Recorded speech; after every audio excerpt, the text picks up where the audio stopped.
पूज्य संत श्री आशाराम जी बापू, जिन्होंने अपना पूरा जीवन जन जन के कल्याण के लिए समर्पित कर दिया। कोई ऐसा व्रत पर्व त्योहार नहीं जिस पर बापूजी ने अपने अनमोल मार्गदर्शन से लोगों को, खासकर अध्यात्म मार्ग के पथिक साधकों को सही दिशा में आगे बढ़ने की प्रेरणा न दी हो।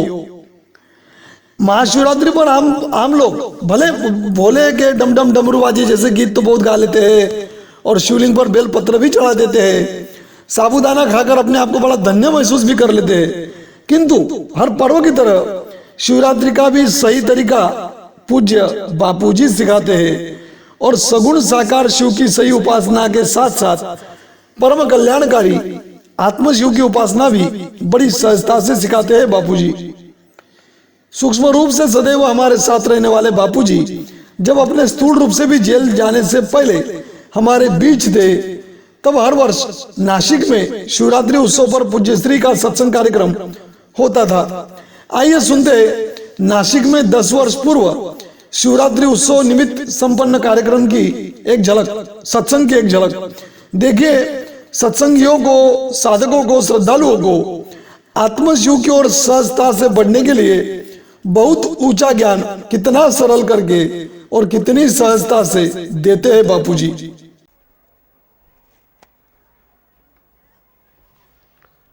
हरिओम हरिओम हरिओम।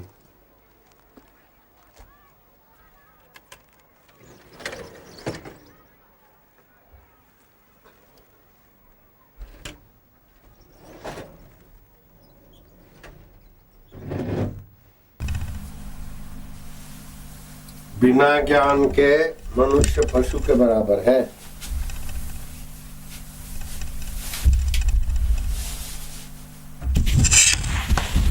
आत्मज्ञान के बिना मनुष्य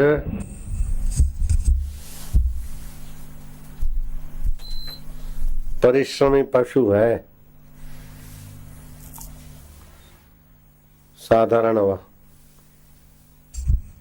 नो ऐसी।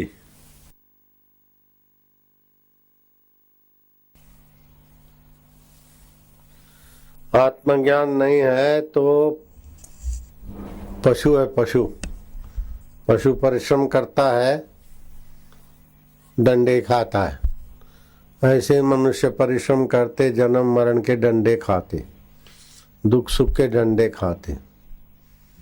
जिसको अपने आत्मा का ज्ञान नहीं है, आत्मा की प्रीति नहीं है, आत्मा का लाभ नहीं है, उसके सारे लाभ तुच्छ हो जाते, सारी प्रीतियां तुच्छ हो जाती, सारे ज्ञान तुच्छ हो जाते, एकदम नाउ नाउ चाहे लाखना। आत्मलाभात परम लाभम न विद्यते, आत्मज्ञानात् परम ज्ञानम न विद्यते, आत्मसुखात् परम सुखम न विद्यते। जिसको आत्मा का ज्ञान नहीं, आत्म लाभ नहीं, आत्म सुख नहीं, वो संसार के सुख सुख में परेशान होता है। सुख कितने प्रकार के होते बोलो?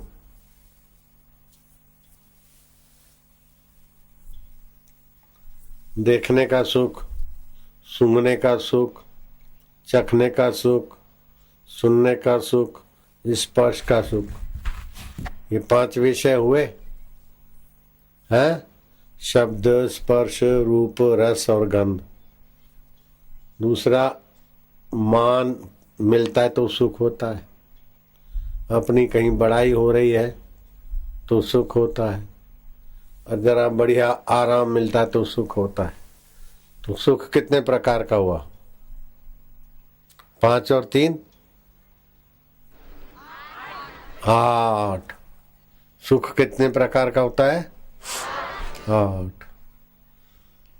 शब्द, स्पर्श, रूप, रस, गंध, मान, बड़ाई और आराम, ये 8 प्रकार का सुख होता है। इसमें अगर कोई नहीं फंसे तो उसे क्या, कौन सा सुख मिलता है? भगवत सुख, भगवत ज्ञान। भगवत बढ़ाई, भगवत आराम। हरि ओम